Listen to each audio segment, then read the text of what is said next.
Congress has voted unanimously to declassify all documents around COVID and the lab leak from Wuhan, China.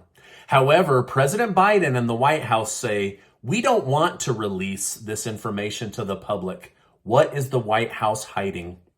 Now, new testimony also shows that Dr. Fauci kept the head of the CDC in the dark on many aspects of the COVID crisis until he could be replaced. And NATO is now worried that Putin and Russia are about to make a military move on the country of Moldova. Thank you so much for liking and sharing these videos. It really helps me out. Also, listen to the end where I'll tell you about a $10,000 cash giveaway that Casey and I are doing thanks to generous video sponsors. One of you is going to win $5,000 in cash. I can't wait for this month to be over so that I can share that money with the winner.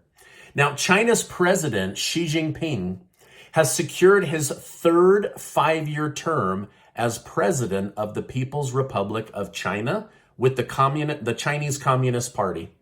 They changed the term limits in 2018 so that he could stay in longer as China's leader. China's elections are controlled by a 3,000-member committee, which in this case voted 3,000 to 0 to re-elect him. Now, you know a country is afraid and communist when all 3,000 vote in your favor and not one person ran against him for fear of being killed or jailed for the rest of their life. Now, on the positive side with China, China has just helped broker a peace deal between the country of Iran and Saudi Arabia. So now the United States has no leverage over Iran or Saudi Arabia and doesn't need to defend Saudi Arabia or go to war with Iran. China will be heading to Eastern Europe as they try to broker a peace deal between Ukraine and Russia with an outlined 12-point peace plan in order to make this war end sooner rather than later. Now, speaking of unanimous vote, the House of Representatives back here in the United States has now unanimously voted to approve a bill that would declassify information related to COVID-19's origin. The bill passed with 419 yeses and 0 nos. So I guess Congress can work together. It's now being sent to President Biden's desk for final approval. However, the White House has been silent, and there's been rumors that they don't want to release anything because it could incriminate them. Now, if Biden refuses to sign the bill, he's definitely hiding something, covering information, or possibly covering for Dr. Anthony Fauci. We know for a fact there's a lot that the government has hidden from us, that they twisted and manipulated in order to create a narrative and get compliance for that narrative. Now, CDC Director Robert Redfield testified this week in front of a House Select Committee that the investigating of COVID-19, he was excluded from those meetings. And he is saying that it was Dr. Anthony Fauci that worked to get him as the head of the CDC blocked. He believes it's so that nobody would be talking about this lab leak theory because Mr. Redfield firmly believed, based on all of the evidence, that this leaked from a lab in Wuhan, China. Now, when it came out that he had been blocked from this super secret meeting, he was furious. But they were, it looks like, worried that he wouldn't comply with the narrative, and then eventually he was replaced, right? Now, Anthony Fauci, Dr. Fauci responded to Redfield's claims by stating, he is totally and unequivocally incorrect in what he's saying, that I excluded him. I had nothing to do with that. I wouldn't call for him to do that.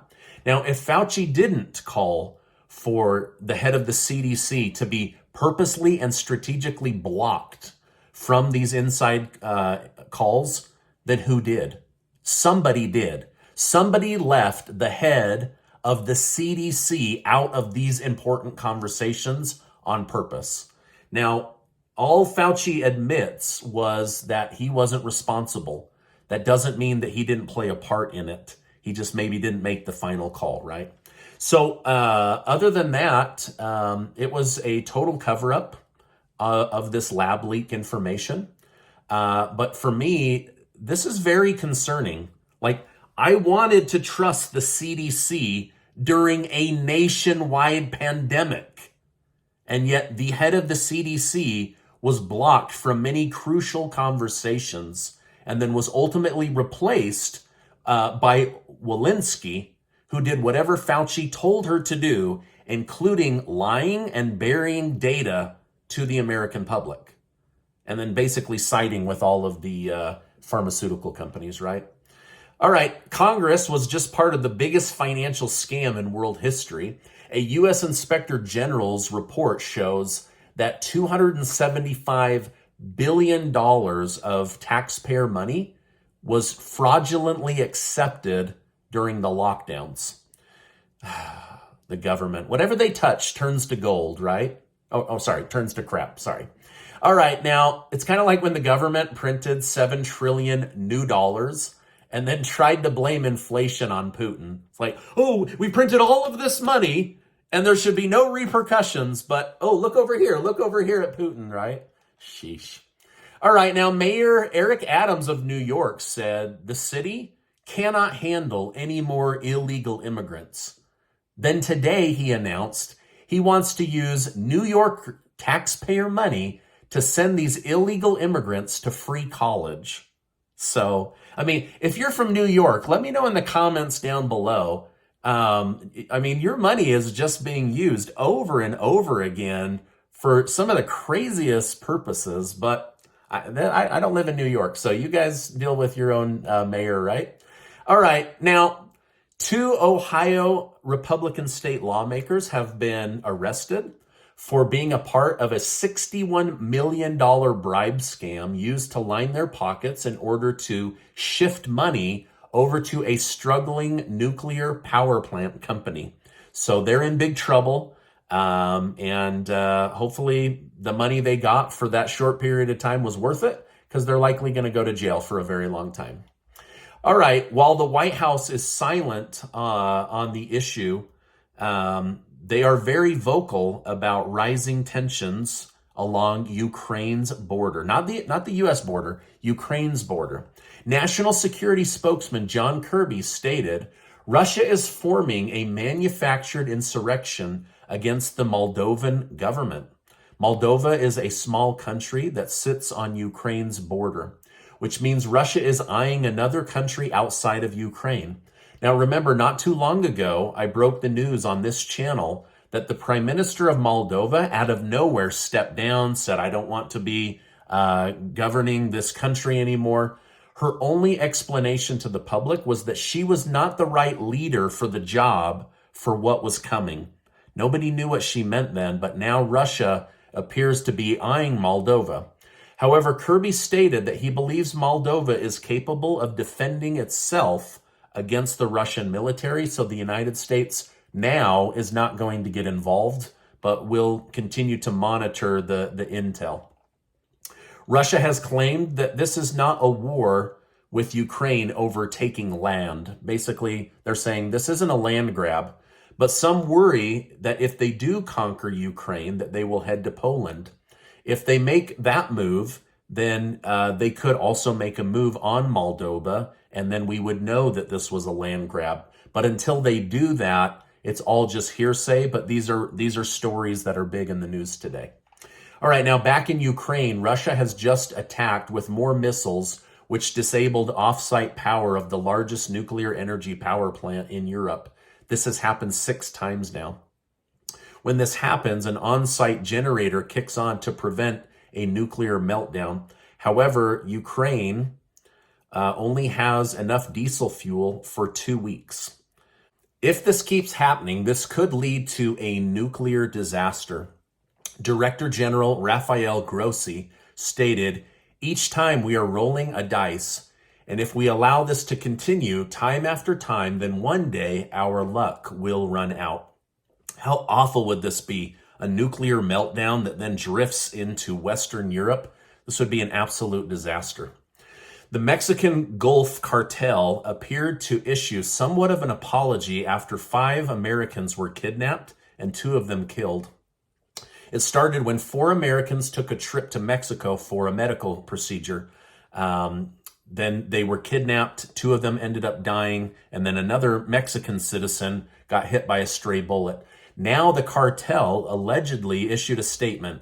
We have decided to turn over those who were directly involved and responsible in this event, who at all times acted under their own decision-making and lack of discipline. So this is basically like the mob handing people over so that the mob can continue to commit crime. But either way, it does look like there might be some justice for these families that lost their family members. Now, 2 banks have failed this week. I told you about one. Silvergate, a crypto bank, and Silicon Valley Bank. People and businesses are losing money left and right. The FDIC is saying, we're keeping our word. We're only going to reimburse $250,000. It's an absolute nightmare. There's people that had $10 million in their businesses, and now it just shrank to $250,000. The government says they are slightly worried about contagion because this was such a sudden collapse, but it could ripple and affect other banks with weak balance sheets and liquidity issues. So hopefully that doesn't happen. I'm certainly not going to make a run on my bank, but I am paying attention to see what is going on, and I think you should too, right? Like, we don't want to all perpetuate this and make it a self-fulfilling prophecy, but at the same time, you don't want to get caught with your pants down because you were just trying to be a nice guy. All right, now, Casey and I have $10,000 thanks to generous video sponsors, and we've chosen to give it away as a way of saying thank you for helping me get to over 1 million subscribers. So thank you so much for that. 10 of you are going to win $500 in cash, and 1 of you is going to win $5,000 in cash. I'll make sure to leave a link down below. Now, let me tell you, I will never comment in the comments section. I will never tell you you are a winner in the comments section. I won't invite you to text me, to go to Telegram, to instant message me. These are all scammers. They're all over YouTube. It's not just my channel. But please use wisdom and understanding to know that I don't know you, but I am giving this money away. We're trying to be helpful, but be careful. There's scammers on every channel. They use my face. They use your other favorite YouTubers' faces. And I'm trying to work with YouTube to get this resolved, but it's just overwhelming. There's hundreds or thousands of them, and they just deploy every night into people's YouTube channels. So just be very, very careful. Now, before you go, I want to remind you that you are amazing. Make sure to check out this super important video and hit the subscribe button. There's a lot of places to get your news today, so I appreciate you stopping by today, and I will see you on the next video.